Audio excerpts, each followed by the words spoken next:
Fala pessoal, eu sou Michel aqui, sou especialista em física para a medicina nas particulares do Espírito Santo. No vídeo de hoje nós vamos resolver todas as questões do último VEST EMESCAN. Se você gostou desse conteúdo, já deixa seu like, se inscreva no canal e ative o sininho das notificações. Bora pro vídeo? Vamos para a questão número 37 da EMESCAN, pessoal, me acompanha aí, hein?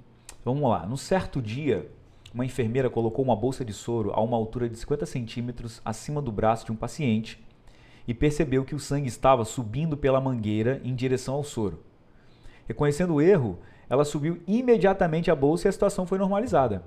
Considere a densidade do soro de 1,0 vezes 10 elevado à terceira kg por metro cúbico, opa, Sistema Internacional de Unidades, joia, e a densidade do mercúrio 13,6 vezes 10 elevado à terceira kg por metro cúbico, também do Sistema Internacional, bacana.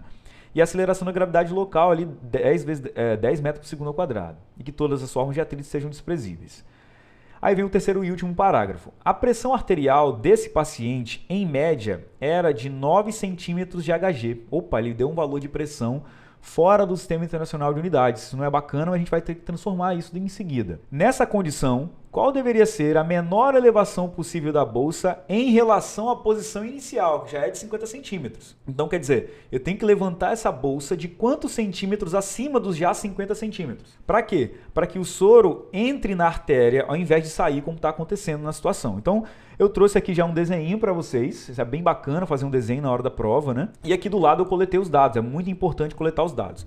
Uma segunda coisa que a gente precisa fazer é identificar o conteúdo. Então, qual é o conteúdo abordado nessa questão? Nós estamos falando aqui da hidrostática e mais precisamente da lei de Steven. Então, você pesquisar aí no seu material para poder fazer, né, o seu estudo e saber o que a gente está falando. Então, nós estamos falando da lei do Steven. Então, o Steven foi um cara que conseguiu determinar a pressão causada por fluidos acima de um determinado ponto, certo? Então, a ideia aqui é o seguinte. Qual o ponto que nós estamos analisando? Nós estamos analisando esse ponto aqui, que é a saída da tubulação. Então, o que está acontecendo inicialmente? A pressão da artéria, a pressão nos vasos, aí vamos chamar de vasos, né? A pressão no vaso está ficando maior do que a pressão causada pelo soro. Por isso que o sangue está voltando. Para que, na verdade, isso não aconteça, para que o sangue não volte, para que ele vá na direção onde a gente quer, ou seja, a gente quer que ele faça essa descida, né? Ele saia da bolsa e desça em direção ao vaso. O que tem que acontecer? A pressão causada pela coluna de soro tem que ser maior do que a pressão causada pelos vasos sanguíneos. Joia? É isso que tem que acontecer. Certo? Beleza. Vamos só fazer uma ressalva aqui. Professor, por que você não está considerando o líquido que está aqui embaixo, né? Nessa curvinha? Porque pela lei do Steven, quem causa a pressão é o líquido que está em cima do ponto. Então, o ponto que eu estou analisando é este.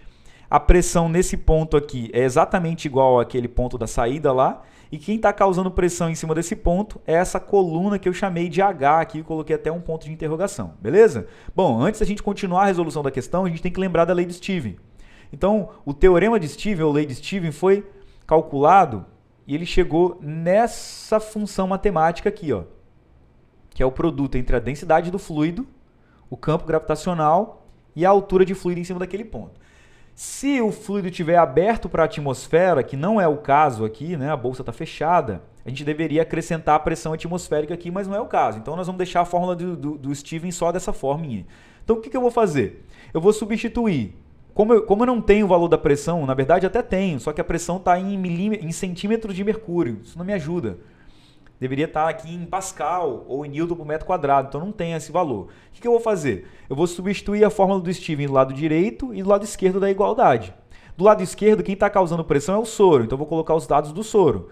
Do lado direito, quem está causando pressão são os vasos sanguíneos, então eu vou colocar as informações dos vasos sanguíneos. No caso aqui, ele me deu a informação referente a mercúrio, né? Ele me deu a pressão causada por 9 centímetros de mercúrio. Então, algum aparelho foi lá e mediu, né, para a enfermeira e calculou essa pressão, em vez de ser em Pascal ou Newton por metro quadrado, calculou em centímetro de mercúrio, que é uma unidade de medida de pressão também, só que fora do Sistema Internacional de Unidades. Então, vamos voltar aqui agora substituindo as fórmulas. Então, no lado de cá, eu vou colocar a densidade do soro, a aceleração da gravidade e a altura de soro, que é o nosso objetivo. Beleza. Isso tem que ser maior do que a densidade do mercúrio, então vou colocar aqui Hg, o campo gravitacional e a altura de mercúrio, No caso, são os 9 centímetros, né? Então, a pressão arterial é equivalente a 9 centímetros de mercúrio. Então, o que eu vou fazer aqui agora? Eu vou substituir tudo que eu tenho. Então, está aqui a densidade do soro, está aqui, que é a mesma que a densidade da água, né? Neste caso.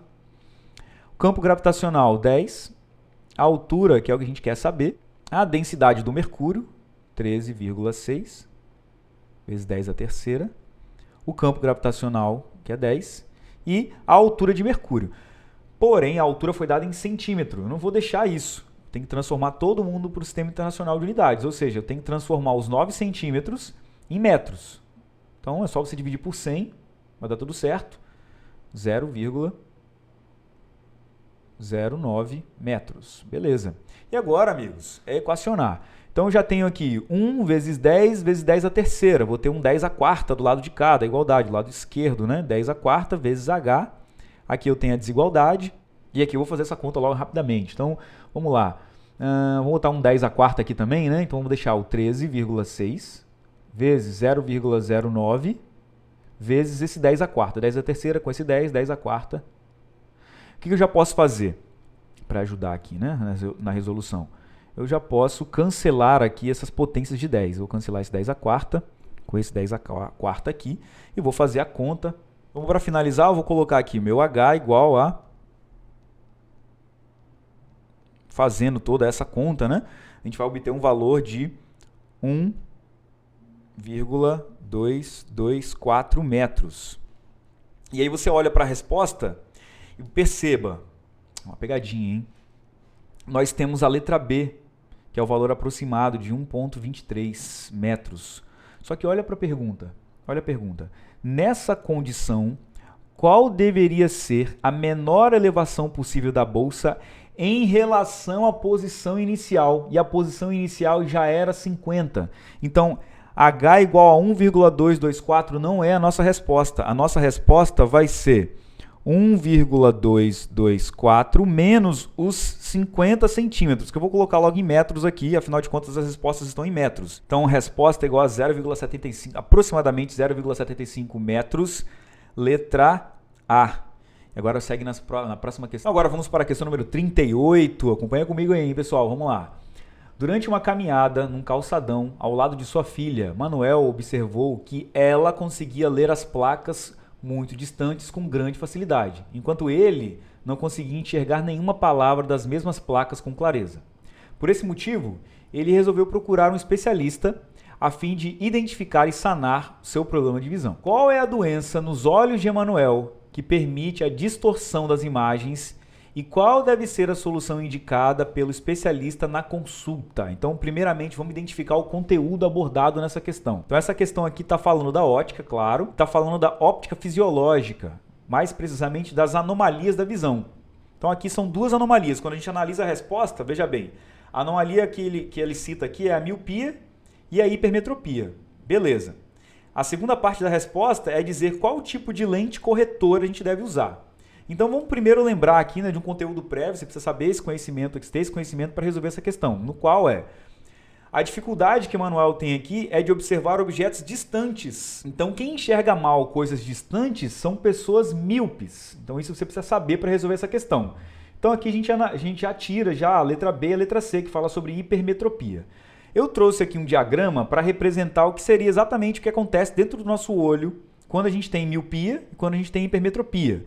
Então, quando a gente tem miopia, basicamente a formação da imagem dentro do nosso olho é uma formação que é antes da retina. Então, a retina é essa camada aqui de células, as únicas células responsáveis por captar, por transformar os estímulos luminosos em estímulos elétricos. Então, quando a imagem é formada antes dessa retina, dessa camada que está aqui, desse tecido, a pessoa tem miopia. Agora, quando a imagem é formada depois da retina, a pessoa tem hipermetropia.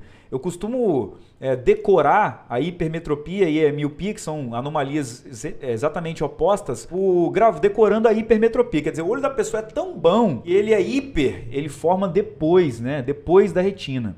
E uma visão normal formaria exatamente em cima da retina.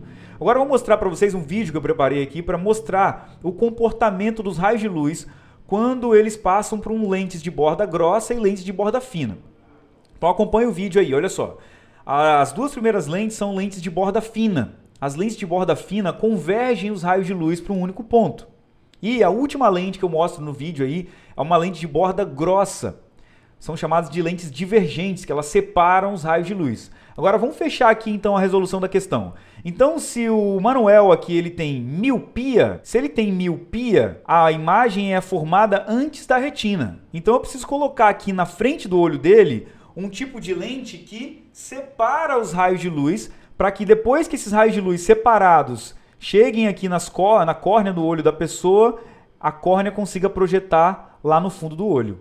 E a única lente que separa primeiro os raios de luz é a lente de borda grossa. Então, no caso, aí nós vamos marcar como resposta a letra A. Me acompanha para a próxima questão aí. Tamo junto, lindões. Vem comigo. Então, vamos para a questão número 40. Então, vamos lá. A questãozinha que fala o seguinte, ó. Iberê lançou em julho de 2021 um vídeo no YouTube denominado A Fórmula Secreta. Iberê é o dono do canal Manual do Mundo. Ficou super famoso na física e bem bacana esse canal, aliás. A Fórmula Secreta que deixou a NASA maluca. Nesse vídeo, ele e seu amigo Roberto Pena Spinelli reproduzem uma substância utilizando ingredientes simples. Amido de milho, bicarbonato, açúcar, farinha e água, que consegue suportar temperaturas altíssimas. Após a realização de alguns experimentos e a verificação de que a prática era segura, Iberê cobre parte de sua mão com essa substância, aponta um maçarico em direção a ela, conforme ilustrado na imagem retirada do vídeo. Então está aqui a imagem do Iberê, tá? Tem um maçarico aqui na mão dele, o maçariquinho está aqui, né? E a substância está aqui em cima, e vejam que forma uma crosta, né? De cor mais escura. Beleza, bacana. Então a questão continua. Após o término da experiência, Iberê e seu amigo Roberto apresentam duas observações. Então, observação número 1, a substância incha. Beleza. Observação número 2, parte da substância vira carvão, fica preta. Note que ele deu uma dica aqui entre parênteses, fica preta. Beleza. Posteriormente, eles levantam hipóteses para explicar como a substância, durante a sua queima, não transfere calor da chama para a mão de Iberê. Hipótese 1. Quando a substância incha, provavelmente pela ação do bicarbonato de sódio, cria-se uma parede de ar que distancia a chama da mão. Bacana, é uma verdade, né? O ar é um isolante térmico, então ele é um péssimo condutor. Então criou-se um inchaço, criou-se bolhas de ar ali dentro, então vai ter uma dificuldade entre a energia térmica sair do maçarico, né, e atravessar essa camada inchada e posteriormente ir em direção à mão do Iberê ali. Então é uma verdade isso. Número 2. A substância se torna carvão devido à queima dos ingredientes utilizados. Mas o açúcar, em especial, ao caramelizar, cria uma grossa camada de proteção. Beleza. Aí ele vem na sequência. A redução na transferência de calor na hipótese. E agora a gente vai julgar as hipóteses, beleza? Antes de mais nada, a gente tem que lembrar aqui quais são os conteúdos abordados. Física térmica, termologia, e dentro da termologia nós estamos falando aqui dos meios de transmissão de calor. Então são 3 meios que a física descobriu que a energia térmica é transferida de um objeto para outro. Primeiro, condução, através de materiais sólidos, certo? A energia é transferida de molécula a molécula. A energia térmica faz com que uma molécula vibre muito, beleza? Aí essa molécula ligada à próxima molécula faz com que a outra vibre também, e essa energia é transmitida como se fosse um telefone sem fio. A segunda maneira de transmitir energia é por convecção térmica, acontece nos fluidos, né? Nos gases e nos líquidos. Então você pega uma massa de ar ou de água, enfim, de qualquer substância líquida ou gasosa, você doa energia para ela, ela dilata bastante, muda de densidade e nisso ela caminha para regiões mais altas nesse fluido. Isso chama-se convecção térmica, né? A geografia também fala sobre isso, nas correntes de convecção, enfim, essa é a segunda maneira. E aí vem para a terceira maneira de transferir energia térmica de um objeto para outro, que é por irradiação. São ondas de calor, ondas eletromagnéticas, não precisam de meio material nenhum, ou seja, as ondas eletromagnéticas elas atravessam bastante coisa. Porém, quando a gente fala de superfícies escuras, as ondas eletromagnéticas, as ondas de calor, né, são as responsáveis por transmitir a energia térmica, elas são absorvidas por cores escuras e por cores claras elas são refletidas. Então, são 2 fenômenos aí ópticos, que é o fenômeno da absorção e o fenômeno da reflexão. Então, cores escuras absorvem a energia térmica, absorvem o calor. E as cores claras refletem essa energia térmica e refletem o calor. Beleza, que é uma modalidade de energia, tá, gente? O calor é uma modalidade de energia. Então, agora vamos ver se a gente consegue achar alguma resposta para isso. Então, na hipótese 1, ele fala o seguinte, ó. Então, a redução de transferência de calor na hipótese 1 ocorre por convecção térmica. Será que é por convecção térmica? Então, na hipótese 1, quando a substância incha, provavelmente pela ação do bicarbonato de sódio, cria-se uma parede de ar que distancia a mão da pessoa do fogo.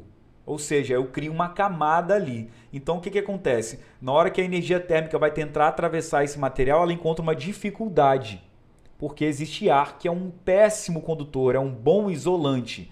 Então, nesse caso, vai acontecer a condução de energia e não a convecção. Então, essa primeira alternativa está errada porque ela cita esse meio de propagação de energia por convecção, que não é verdade.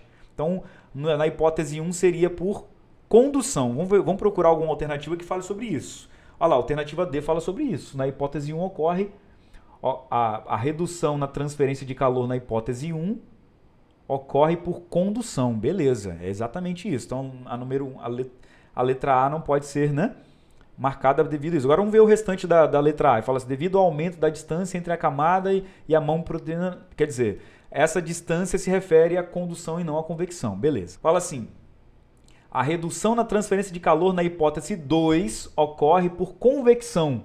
Opa, na hipótese 2, a condução é atrapalhada devido à existência agora de um material carbonatado, né? Devido à queima ali dos ingredientes, então criou-se uma crosta, uma camada bem grossa de material mais escuro, ou seja, está acontecendo o fenômeno da absorção, né, naquele caso ali. E a número 2 fala que está acontecendo por convecção, então nada a ver. Letra C, agora, fala, então a redução na transferência de calor na hipótese 2 ocorre por radiação, já que o carvão é um material que impede a propagação das ondas de calor. Na verdade, ele não impede, ele absorve essas ondas de calor, né? Então, esse carvão ele vai aquecer, porque ele absorveu essa energia, e aí, obviamente, então essa energia não vai chegar, ou vai chegar com uma intensidade muito menor na mão da pessoa. Então, a hipótese 2 está errada porque ele fala que o carvão impede a propagação das ondas de calor. Ele absorve as ondas de calor, beleza? E aí, na letra D, fala o seguinte... A redução na transferência de calor na hipótese 1 ocorre por condução, como nós já havíamos discutido, pois o ar é um isolante, é um bom isolante térmico. Resposta, então, letra D de jeans. Marca aí, tamo junto, galera. Espera aí até o próximo vídeo, hein?